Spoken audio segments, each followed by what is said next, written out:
欢迎来到巴巴娱乐呀频道，请订阅频道，所以大家不要错过当天最热门的新闻。我们今天的时事通讯包括以下内容：肖战藏海传第4，诚意新片倒数，第一太不给力。狐妖小红娘月红篇终于播啦，大家可都是盼星星盼月亮等了好久呢。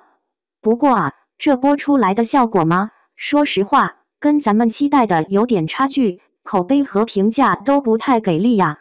月红篇这部剧啊，因为对原著剧情改动的太大了，还突然加了一堆感情戏，搞得大家都挺有争议的。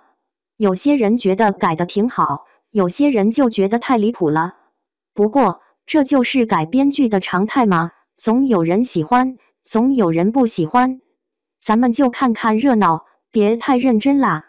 说实话，看到竹叶篇和王权篇这两部同一个制作公司的作品，心里真是有点担心他们的未来啊。原本大家还挺期待他们的，可现在这期待值可是大打折扣了。这两部作品要是想翻身，可真的加把劲儿了。哎呀，看看这最新的待播电视剧期待值榜单，真是让人心里凉飕飕的。咱们那心心念念的狐妖小红娘系列居然都没上榜，这让人怎么活啊？真是失望透顶了。看来大家都跟我一样，对这部剧的期待值已经跌到谷底了。让我们来瞅瞅这10部上榜的作品吧，简直是一个比一个精彩，都让人忍不住想点赞。这些作品真的是各有各的亮点，太值得一看了。第10名要颁给《英雄志》这部剧。程毅演的大型男主剧《英雄志》里头的卢云，还有《莲花楼》里的李香怡，这俩角色都挺惨的，命运都差不多，都遇到了不少倒霉事。科举没考上，只能去做店小二混口饭吃。结果我连工钱都没拿到，就被打得半死，还被冤枉进了大牢。这日子真是没法过了，倒霉透了。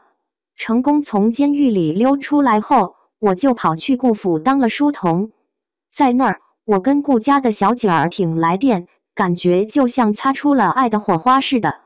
可惜啊，好景不长，没多久我的逃犯身份就被揭穿了，结果就被顾府给一脚踢了出去。哎，真是倒霉透顶啊！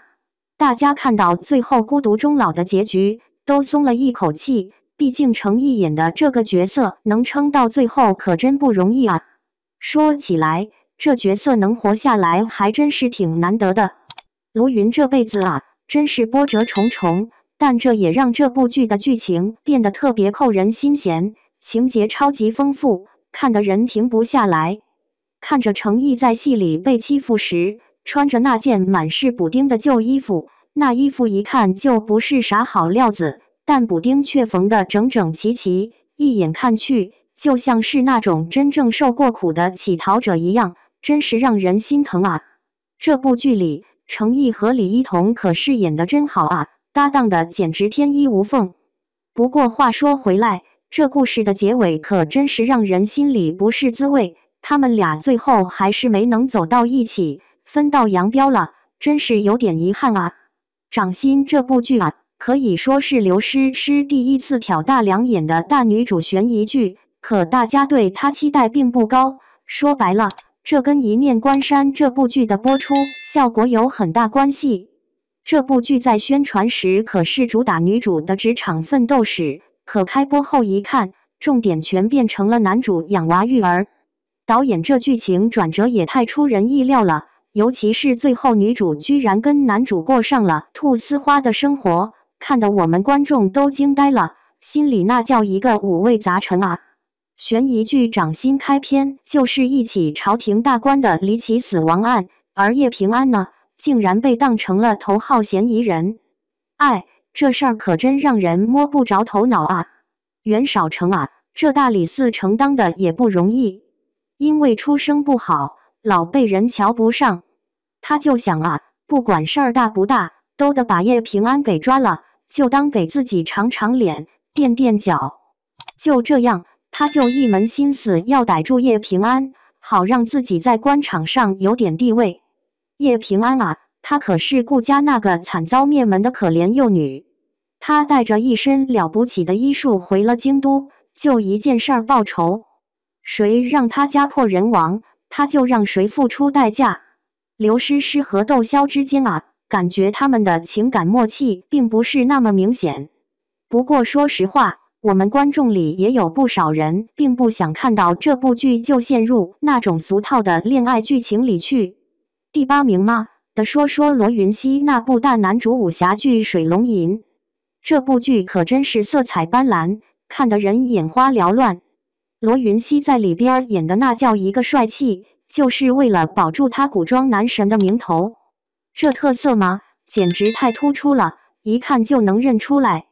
罗云熙这个男主角啊，简直就是剧组里的色彩担当，一出场就能吸引所有人的目光，绝对是焦点中的焦点。这预告片里，罗云熙穿的那套五彩斑斓的衣服真是让人过目难忘啊！配上他那刀削般的侧脸，简直就是衣服和人的完美结合，看得我眼睛都亮了。罗云熙啊，他一直都有点瘦瘦的，感觉衣服穿他身上都没啥衬托效果，看着有点缺少那种男人的气魄。不过这也算是他的一种特色吧，各有各的好。咱们来看看罗云熙在这部剧里能不能逃过那华丽妆容的魔爪，别又像在《长月烬明》里那样被那彩妆螳螂给盖住了风头。希望他能展现出自己的风采，别被那些花里胡哨的妆给抢尽了。这部新剧啊，是根据一部超火的小说改编的，讲的就是一个女主通过一种神奇的方式能穿越进书里，然后她是怎么影响那个聪明绝顶的男配角的故事。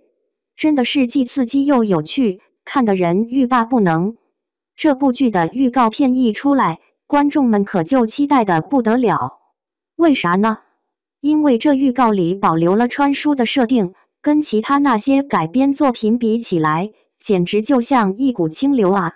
这可真是个新鲜玩意儿，大家都想看看这穿书设定会怎么玩出新花样。虽然虞书欣因为说话有点夹舌被有些观众吐槽，但说实话，她演的那个活泼又可爱的林妙妙角色确实挺合适的。她演得挺自然，就像本色出演一样，让观众看了都觉得很开心。所以啊，虽然说话有点小瑕疵，但演起戏来，虞书欣还是挺有一套的。丁禹兮的演技真是让人眼前一亮，观众们都夸个不停。不管是演那部根据小说改编的《七十吉祥》，还是那部从漫画走出来的《大理寺少卿游》，他都用他那出神入化的演技征服了大家的心。他可真是个实力派演员，值得点赞。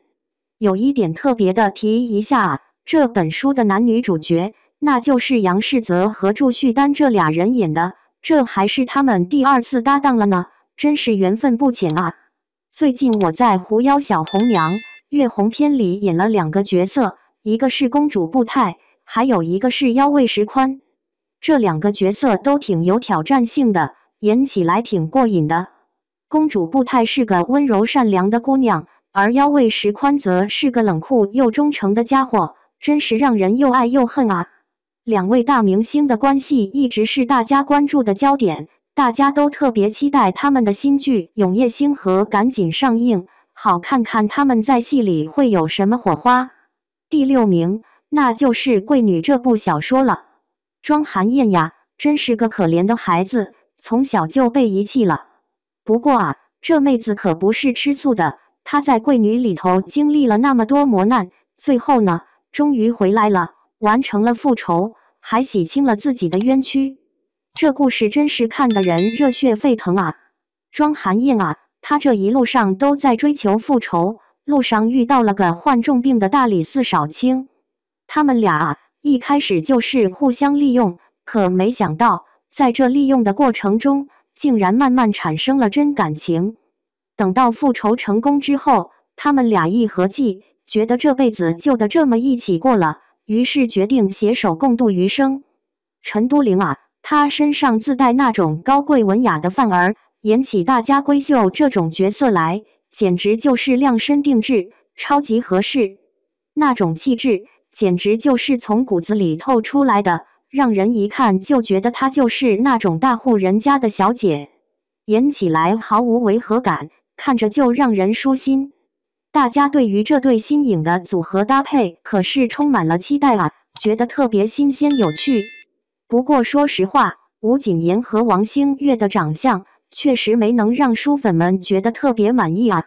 哎呀，这女主的前夫长得那叫一个难看啊，简直让人大跌眼镜，观众们都看不下去了，说他丑得要命，都快让人恶心吐了。哎，虽然他做人不咋地，但长相这块是真的没得挑，简直帅得让人窒息。大家看了都忍不住说，这家伙就算英俊到去世也值得了。第4名嘛的说说《藏海传》这部片子，导演可是大名鼎鼎的郑晓龙，主演更是顶级明星肖战，这阵容一公布，立马就把观众们的期待值拉满了。这部片子啊，简直就是观众们的心头好，大家都迫不及待的想看呢。这部剧啊，一看简介就觉得跟《琅琊榜》挺像的，都是那种主角家里出事儿了，然后又跑回来报仇雪恨，同时还得保护家乡和国家的故事，挺带劲儿的。主角的遭遇让人看了都心疼，但又能看到他一步步成长，越来越强大，真是让人热血沸腾啊！这部剧现在还没放出预告片呢，不过已经放出了肖战的海报，真是让人期待啊！咱就是说，肖战的海报都出来了，预告片还会远吗？咱们拭目以待吧。女主角和花絮里那个对视啊，简直了，眼神里满满的都是情感，看得人心里直痒痒，一下子就把好多观众给迷住了。那眼神深情的哟，仿佛能说话似的，看得人心里都暖洋洋的，真是让人不得不爱啊。第3名《玫瑰的故事》这部新剧里，刘亦菲演的那个黄一梅可真是火啊，观众们都看得连连点头，赞不绝口。大家都说，这回可算是看到了男主角对女主角那个一往情深的劲儿，总算是合情合理了，看得心里舒坦。这部剧里啊，黄一梅那可是个抢手货，追求者一大堆，像林更新、彭冠英、霍建华、林一这些大帅哥，在他那单恋的路上啊，都只是匆匆过客，稍微停留一下就走了。黄一梅那种自由洒脱的爱情态度，真的给我们添了不少麻烦。她那种随心所欲、不拘一格的恋爱方式，虽然看起来很潇洒，但有时候也真的让人头疼。不过，这也是她独特的魅力所在，让人又爱又恨。黄一梅心里挺不是滋味的，她感觉自己在妈妈眼里就像个不懂得自爱的小姑娘，别人还老说她是个感情破坏王。哎，这日子真是过得有点郁闷啊。但是啊，黄一梅这个人啊，她就是那种特别坚定的人，绝对不会跟着别人乱跑的。最近啊，看那些预告片发的挺勤快的，《玫瑰的故事》眼看着就要跟大家见面了，感觉这剧肯定能火，大家都挺期待的。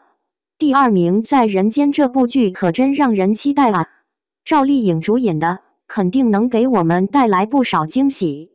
徐天这哥们儿真是个神奇的角色，在这个故事里，他有着好几个不同的性格，但最后他还是成功的把自己给治好了，真是个不容易的过程啊。说起来，徐天这多重人格的设定还挺有意思的，每个性格都像是他身体里的一个独立小人，有时候互相打架，有时候又互相帮助。不过，他最终还是战胜了自己，把每个性格都整合到了一起，变得完整了。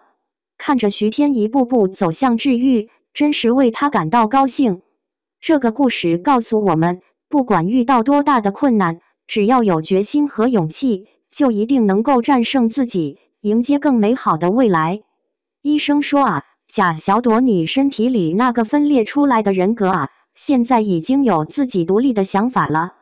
咱们得让这个新人格帮主人格，把其他那些乱七八糟的人格都赶走，这样贾小朵你就能过得更轻松、更自在啦。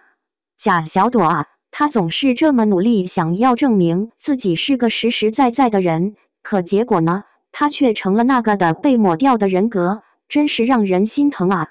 这设定真独特啊，既有自我救赎，又有自我毁灭，甚至还包括自我爱的情节，真是别有一番风味。这作品真是短小精悍，才8集就已经看得人欲罢不能，简直让人期待的不得了。每一集都精彩绝伦，看得人直呼过瘾，真是等不及想看接下来的剧情了。这部剧还没播呢，但大家心里都犯嘀咕，可别像新生那样，为了过审搞的剧情合理又无聊，最后弄出个让人想哭的煽情结尾。说实话，咱都希望这剧能真实点，别为了迎合审查就牺牲剧情和观众的感受。咱们还是得保持点耐心，等那个审判节目播出啊！别着急，好事多磨，咱们就慢慢等，看看到底会咋样。说不定会有惊喜等着咱们呢。这第一名嘛，就得说说《凡人修仙传》这部神作了。一看这名字就知道，他讲的就是一个叫韩立的平凡小伙子，怎么一步步修炼成神仙的故事。真的是从头到尾都让人看得津津有味，就像是跟着韩立一起踏上了修仙之路一样。这部修仙剧可真是火啊，全靠咱们粉丝的大力支持。主演可是杨洋这位端王和金晨这位美女他们俩的演技和颜值都超赞的，让大家都特别期待这部剧。咱们粉丝的支持就是这部剧最大的期待值来源啦。杨洋在预告里一亮相，简直就是全身都在喊话，快看我，我帅炸天了，让人忍不住想夸他颜值爆表。就算演员心里犯嘀咕，你瞅瞅那简介，也能明白这部剧毛病在哪儿。男主拼了老命，加上聪明脑袋瓜里的点子，终于修炼成了仙人。但话说回来，谁又能说他的这些点子到底是好还是坏呢？人嘛，总是会忍不住去算计一下，就算咱们心里再不愿意承认，还是会主动去算计，或者被别人算计。说那些合理算计的事儿，其实也就是为了让大家别误会了男主角那高大上的形象，让他看起来更接地气一些。《凡人修仙传》里摆了2尊这么大的佛像，看着挺唬人的，但咱说实话，这让我挺担心他以后的口碑啊。这部剧真是太牛了，竟然全都是实景拍摄，观众看的时候简直就像是在享受一场视觉盛宴，那自然风景的壮丽简直让人目不暇接，太震撼了。这么看来啊，复仇故事在影视剧里可是火的不行，就说上面提到的那10部剧，就有4部都是这个题材，真是挺受欢迎的。这么多的好作品摆在眼前，你最想看的是哪一部啊？快跟我说说，哪个最让你心动，